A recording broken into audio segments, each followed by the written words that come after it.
Ara iniciarem ja el que són les jornades. La primera ponència estarà a càrrec de César Monzó, que ell és director enginyer agrònom i tècnic superior d'investigadors científics. Actualment és investigador a l'IBIA en la unitat d'entomologia i ens informarà sobre un tema que en determinades zones hem patit molt este any, que és l'aranya asiàtica, i que al final una de les plagues que últimament va donant algun problema més de lo normal, no? a tot el sector i als productors. Per tant, César, quan vulguis. ¿Se me oye bien? Vale. Bueno, pues vamos a comenzar con la primera ponencia. Bueno, primero de todo, buenos días. Agradecer a la Unión, ¿no?, por la oportunidad que nos da, ¿no?, a Libia de poder de alguna manera dar difusión, ¿no?, a los trabajos, el conocimiento que estamos desarrollando, ¿no?, las investigaciones, y obviamente también a toda la audiencia, ¿no?, pues por dedicar un tiempo, ¿no?, al día de hoy pues para poder estar aquí, y esperemos pues que todo lo que os vamos a ir contando y eso pues sea de utilidad. En mi caso vamos a dar unas cuantas pinceladas, ¿no?, sobre lo que puede ser la gestión integrada de las nuevas arañas que tenemos, bueno, desde hace ya algo más de una década, ¿no?, en nuestra citricultura, que son las arañas de Texas y la araña oriental, ¿no?, lo que también conocemos como Eutetranicus, ¿vale? No, obviamente nos encantaría poder dar una solución, pero es un problema que tenemos ahora vigente y estamos trabajando en ello. Por lo menos hablábamos, ¿no?, de la profesionalización del sector, ¿no?, y pensamos que no, que todo esto forma parte de esto, ¿no? Contra más conocimiento tengamos, ¿no?, de lo que son de las plagas en las que estamos trabajando y eso, pues vamos a saber afrontarlas, digamos, de una manera mucho más efectiva. Sabéis que los Eutetranicus son ácaros, los ácaros no son insectos, y todo esto nos hace llevar a que tengan unas características especiales que hacen que se diferencien de ellos, ¿no? Sabemos que los ácaros en general y los tetraníquidos, ¿no?, son de tamaño muy reducido, tienen cuatro pares de patas en vez de los 3 típicos, ¿no?, que podemos encontrar en los insectos. Y luego pues tienen una característica, que es que tienen ciclos muy cortos, ¿no? Se reproducen muy rápidamente y tienen muchas generaciones, ¿no? Pueden tener muchas generaciones a lo largo de una temporada, y todo esto pues tiene, como veremos más adelante, pues una serie de consecuencias a la hora de su gestión, ¿no? Les llamamos arañas pues porque muchas de las especies dentro de este grupo son capaces de producir sedas, ¿no? Digamos, son como los primos hermanos de las arañas grandes, ¿no? Por eso les viene ese nombre. Este tipo de sedas, ¿no?, como podéis ver en la imagen, pues las utilizan para diferentes funciones, entre las que están la de protección de las colonias y también pues para transporte, digamos, pasivo a través del viento, lo cual hace que se puedan dispersar distancias muy largas, y por eso son plagas las arañas, ¿no?, que pueden tener una expansión relativamente rápida en zonas, digamos, donde van a encontrar hospedadores, ¿no? Pues en regiones, por ejemplo, como puede ser esta, en las que hay un paisaje de cítricos más o menos continuo. Como son organismos relativamente pequeños, pues también eso va a determinar el tipo de alimentación que tienen y el daño que producen, ¿no? Y son capaces solo de llegar, ¿no?, con su aparato bucal a las primeras células, ¿no?, del mesófilo de la hoja, destruyendo el contenido celular, los cloroplastos, que al final, no sé si lo llegáis a ver desde lejos en las pantallas igual, se ve como un punteado, ¿no?, que son estas células que han sido destruidas, ¿no? Es así. Por eso, al final, muchas veces, en el caso de los Eutetranicus sedano, pues se ve una sintomatología como hojas de un color así más apagado, grisáceo, que es precisamente por la pérdida de estas clorofilas. Hay muchas veces interacciones también entre la saliva, ¿no?, que producen para hacer la digestión de los contenidos celulares y lo que son las plantas, y pueden dar otro tipo de sintomatologías, ¿no?, como son el amarillamiento típico de las colonias que se dan en hojas de clementino asociados a los Tetranicus. Y también en muchas ocasiones pueden afectar a la fruta, igual que se alimentan a la hoja, produciendo el mismo tipo de punteado, o incluso precisamente por esta interacción con estas sustancias fitotóxicas, ¿no?, deformaciones de frutos, ¿no?, que se dan en otros grupos de ácaros, como puede ser, por ejemplo, el ácaro de las maravillas. Como afectan, digamos, a la función fotosintética normal, pues al final, cuando se dan ataques severos, eso tiene pues, un efecto claro en el árbol, ¿no? Produciendo defoliaciones y también una reducción del rendimiento, ¿no? Que se puede dar en la misma temporada o incluso en temporadas subsiguientes, ¿no? Que vienen después.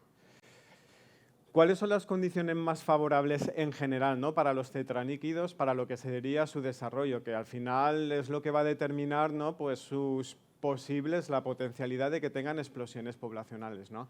Pues sobre todo es la combinación de humedades relativas bajas con temperaturas elevadas, que es algo que caracteriza nuestros veranos, ¿no? Digamos, es la característica principal del clima mediterráneo, ¿no? Que son veranos cálidos con condiciones secas, ¿no? Luego otra característica es que toleran muy bien la luz ultravioleta. Esto hace al final que con sus principales enemigos naturales, que luego lo veremos, que son los ácaros depredadores de la familia Phytoseidae, de los fitoseidos, ¿no? Pues es un método, digamos, de defensa también, porque los fitoseidos son muy sensibles precisamente a la luz ultravioleta. Vamos a encontrar generalmente las colonias, como ahora veremos en el caso de los Eutetranicus, en las zonas más periféricas de la copa, ¿no? Según, digamos, estos condicionamientos, ¿no? Que tienen de su ecología, ¿cuándo podemos encontrar los ataques más severos? Pues es lo que se deduce directamente, que es lo que podemos ver en el campo, ¿no?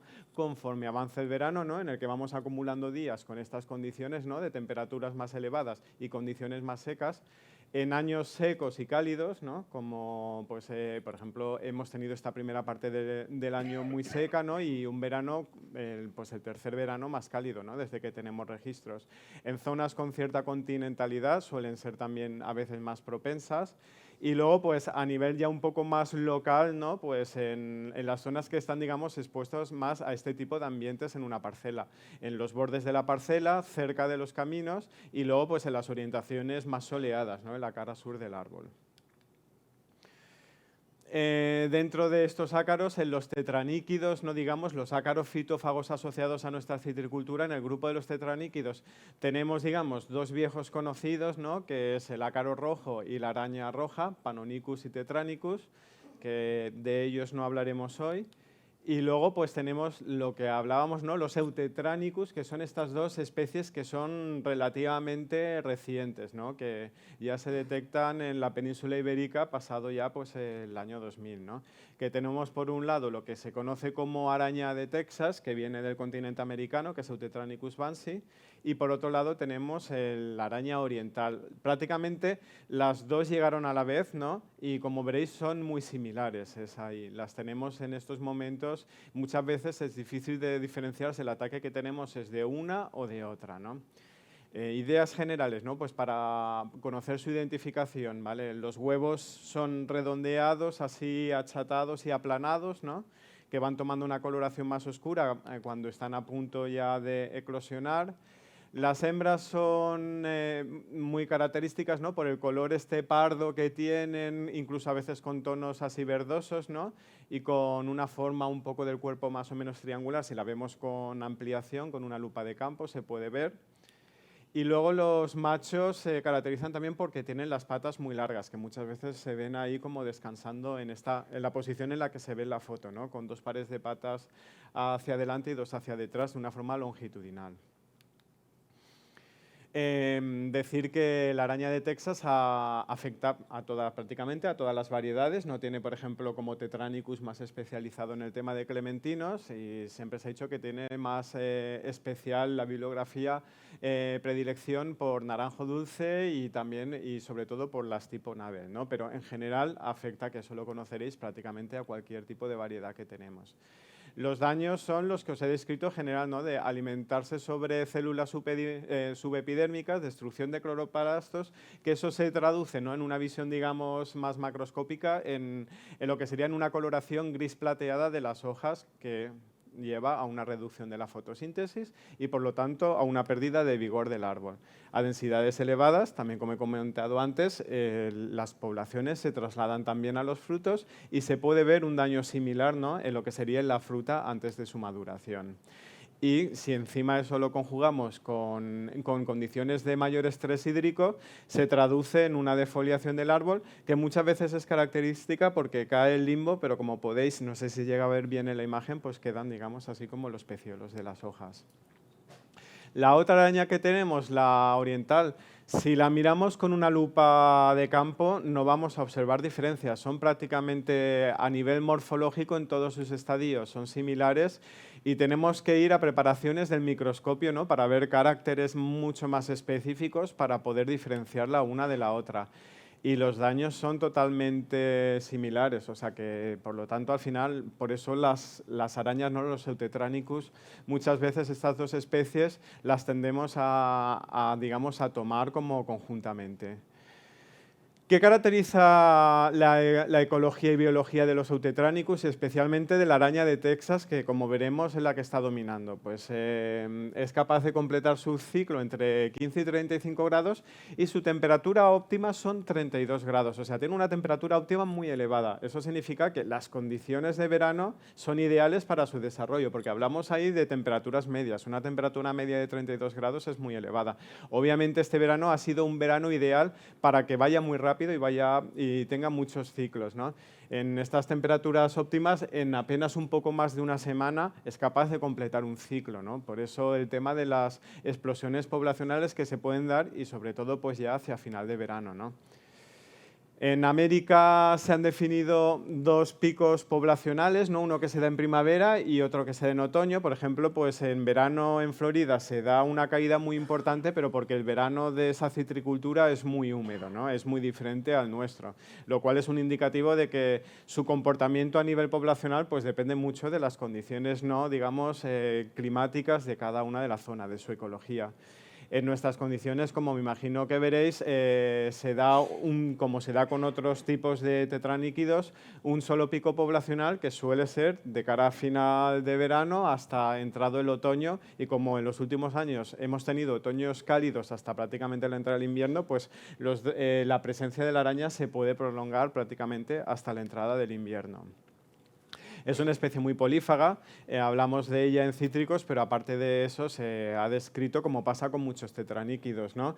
Se ha descrito alimentándose y desarrollándose sobre numerosas especies de muchas familias botánicas, o sea que eso siempre es un problema, ¿no?, pues porque podemos tener reservorios en muchas zonas, ¿no?, que no tenemos ni siquiera controladas, ¿no? Pues sobre también cómo aparece en lo que sería dentro de la parcela y en el árbol, pues con los requerimientos ecológicos que hemos dicho, biológicos que hemos dicho antes, pues generalmente aparecen en el haz, no en el envés, precisamente por esta resistencia, digamos, innata que tienen a la radiación ultravioleta. Suele aparecer en la periferia de la copa. Sus enemigos naturales, los fitoseitos, generalmente es al contrario, suelen estar dentro, o sea que intentan, eso probablemente sea al final un proceso de coevolución, ¿no?, que cada uno busca una defensa poniéndose en las zonas del árbol que son menos propensas para sus enemigos naturales, ¿no? Generalmente se suele encontrar ya en la brotación endurecida, ¿no es así? Y muchas veces podemos ver los individuos, el inicio de las colonias pegadas a la nerviación central y nerviaciones secundarias. Y luego lo que he comentado para tetraníquidos en general, que los ataques más severos suelen asociarse a bordes de parcelas, cerca de caminos, ¿no? Producen el tipo este de defoliación, ¿no?, que comentaba antes, cuando los ataques son muy intensos y se dan condiciones de estrés hídricos. Y luego, aunque hablamos de los eutetránicos, probablemente en un futuro acabaremos solo hablando de la araña de Texas, de Eutetranicus banksii, ¿no?, porque se está demostrando, ahora en breve se va a defender en la Universidad Politécnica de un compañero, además, que estuvo con nosotros en el IBI antes, de Sergio Olmos, una tesis doctoral sobre Eutetranicus, ¿no? Y en los primeros trabajos que tienen publicados ya ellos han observado que Eutetranicus está desplazando ya a Panonicus citri y a Eutetranicus orientales, ¿no? Ellos tienen su hipótesis, ¿no?, que está más adaptado a elevadas temperaturas, tiene mayor fecundidad. Como ahora veremos, los enemigos naturales no funcionan bien, o sea que probablemente pues el futuro será, ¿no?, la araña de Texas y luego pues en Clementino tendremos la araña roja, ¿no?, Tetranicus urtice. Bueno, pues ya más o menos conocemos quién tenemos delante, ¿no? Cuáles son las condiciones que van a favorecer las explosiones poblacionales, pues vamos a ver si podemos dar algunas ideas, ¿no? De cómo intentar lidiar, ¿no? Con este tipo de arañas, ¿no? Los muestreos, es muy importante, los muestreos son muy importantes, el tener una información real de qué es lo que está pasando en la parcela, ¿no? De en qué momento empezamos a tener los daños, en qué zonas de la parcela se están dando los focos, ¿no? Todo eso es muy importante, ¿no? Forma parte de la profesionalización y de el poder tomar luego decisiones basadas, ¿no? Digamos, en información y que nos van a dar resultados más efectivos. Para muestreo de arañas nosotros recomendamos muestreos visuales y pues no hay de momento, esperamos que en breve y eso pues salgan protocolos de muestreos más basados, digamos, pues en estudios estadísticos. Pero bueno, nosotros más o menos lo que estábamos haciendo los muestreos eran pues tomar una serie de hojas por árbol, 8, 2 por orientación, en las 4 orientaciones, y contar el número de individuos formas móviles, ¿no? Que son adultos o inmaduros que se mueven que podemos tener en lo que es en la parcela. ¿Vale? Pues sí que hay algunos estudios de Florida y eso que te dicen que deberíamos de muestrear por lo menos unos 8 árboles por hectárea, que me parece muy poco, para llegar a los mínimos requeridos de precisión en un muestreo, ¿no? Que es un 25%. Y luego pues hacer muestreo de árboles al azar, ¿no? Intentar evitar muestreos de árboles que estén muy contiguos porque puede aparecernos por focos, ¿no? Lo que son las infestaciones. Luego, obviamente, es importante hacer un seguimiento desde mitad más o menos de agosto con muestreos o semanales o bisemanales porque los ciclos son muy rápidos para tener una idea, ¿no? de con qué velocidad se están incrementando las poblaciones. A la hora de su control, como con todas las plagas, la primera base tiene que ser el control biológico, que es lo que podemos hacer, ¿no? Digamos, con enemigos naturales para intentar, por lo menos, si no evitar que lleguen a su umbral económico de daño, el reducir digamos, la pendiente de la explosión poblacional que se puede dar desde mitad de verano, ¿no? Los ácaros depredadores de la familia Phytoseidae, ¿no? Los fitoseídos, suelen ser sus enemigos naturales.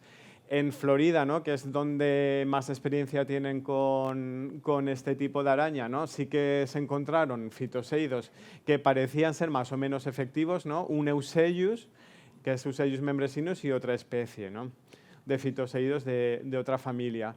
Aquí nosotros el Euseius stipulatus, que es digamos, el ácaro que tenemos dominante, sabemos que es capaz de alimentarse activamente y que va a buscar, ¿no? Cuando tenemos ahí poblaciones abundantes de Eutetranicus, va a buscarlas y lo utiliza como recurso alimenticio, pero generalmente no es capaz de lo que es de regular sus poblaciones, ¿no? O sea, puede hacernos un control basal, pero no es.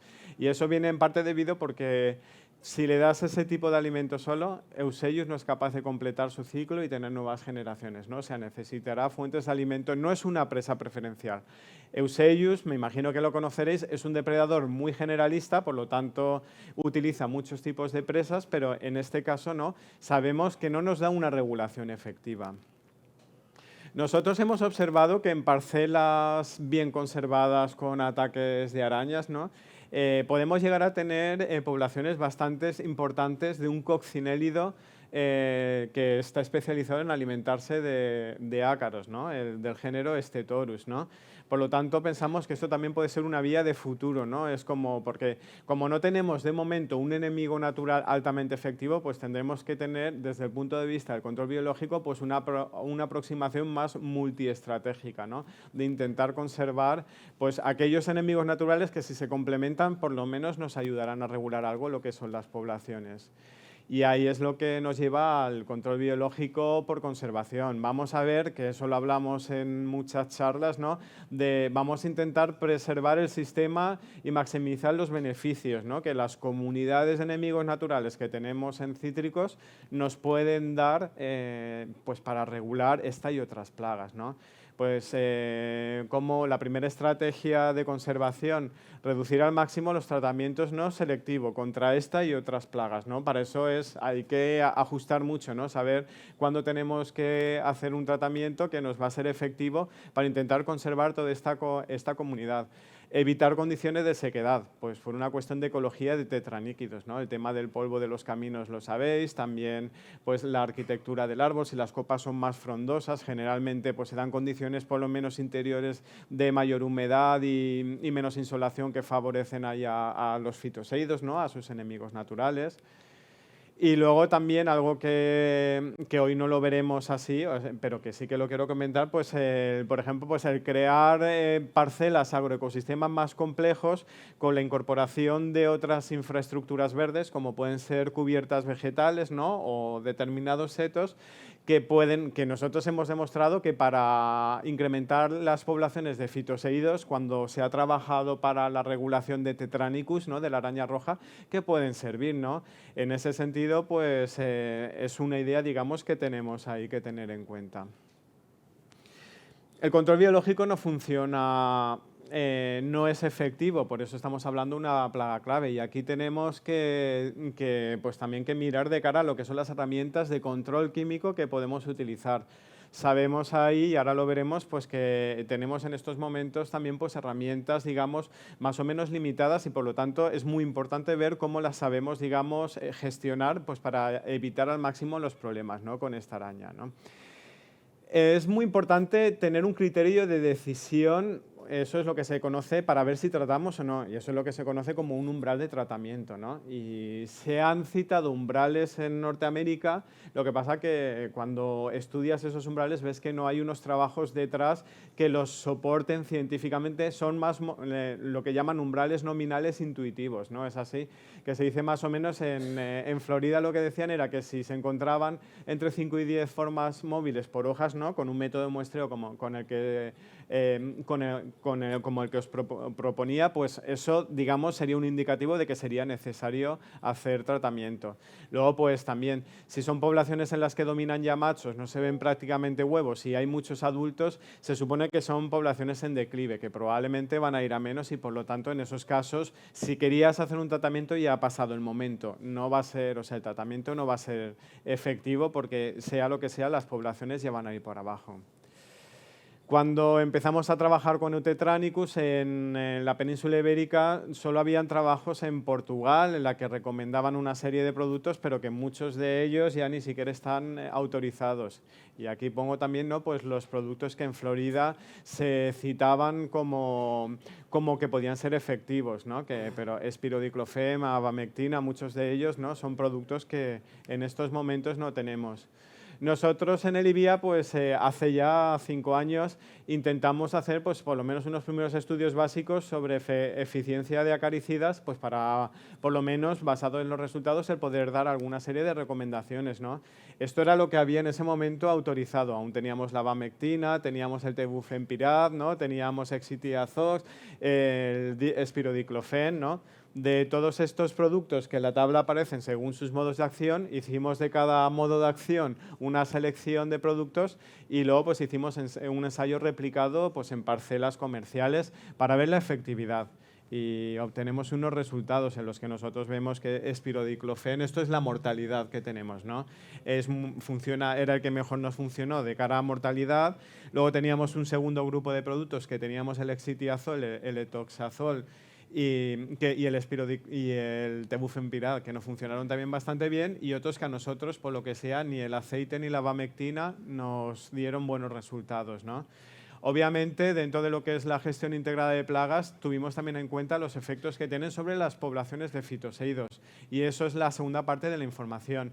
Vemos productos que son inocuos, como la abamectina no nos funcionó, pero tampoco nos mató prácticamente fitoseidos, o sea que serían otro grupo de productos que tienen efectos. La línea gris era el control, que tenían algo de efectos, pero que podían respetar más o menos las comunidades de fitoseidos, y otros como el tebufenpirad, que aunque funcionaba medianamente bien, era muy tóxico para los fitoseidos, ¿no?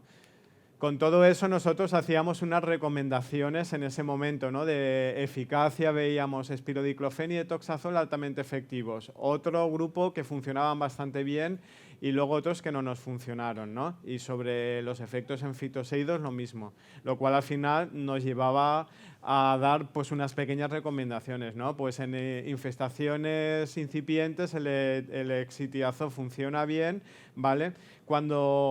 Y es bastante selectivo además, o sea que funciona con inmaduros y respeta los fitoseidos, puede funcionar. Con poblaciones más importantes pues veamos más a productos con efecto de choque. Claro, sobre eso que recomendábamos, pues las cosas obviamente han ido cambiando por muchas cosas.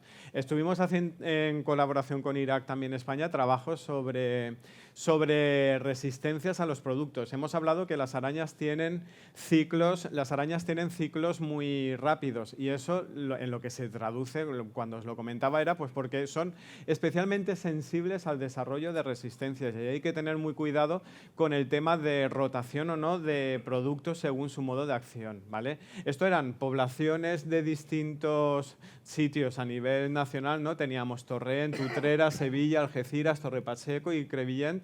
Y esto es, en este caso, con tebufenpirad, lo explico en la primera gráfica, para lo que veis, nosotros aplicamos con una dosis que tenemos que obtener una mortalidad de un 80% y cuál es la mortalidad que obtenemos en las poblaciones que íbamos mirando, que era incluso superior al 80%. Este es un producto que no ha desarrollado resistencias. Pero nos vamos, por ejemplo, al espirodiclofen y cuando teníamos que tener una mortalidad del 80%, pues hoy resulta que tenemos poblaciones en las que el producto ya no está funcionando, que la mortalidad que tenemos es un 10%. Probablemente son zonas en las que ha habido una presión con ese producto de bastantes años y que ya se han desarrollado resistencias, lo cual, digamos, las recomendaciones al final van a depender mucho también de casos específicos. Con el etoxazol nos pasaba lo mismo. Teníamos algunas poblaciones en las que prácticamente el producto no hizo nada, ¿no? O sea, que eso son cuestiones que a tener en cuenta a la hora de las recomendaciones con control químico. Volvemos a la tabla del año 2017. A día de hoy los que están en rojo son productos que ya ni siquiera los tenemos, ¿no? Algunos que incluso entraron como el bifenzato que ya ha salido, ¿no? O sea que pues tenemos, como comentaba, herramientas muy limitadas. Entonces, de las recomendaciones que os ponía antes, hemos tenido que tachar muchas cosas. O sea que esto va evolucionando muy rápido y nos tenemos que ajustar a las herramientas que vamos teniendo en estos momentos. Claro, ¿qué es lo que podríamos decir ahora? Pues bueno, el exitiazol para poblaciones incipientes podría ser recomendable y además es bastante respetuoso con los enemigos naturales. Luego tenemos el tema de los aceites, que es lo mismo, ¿no?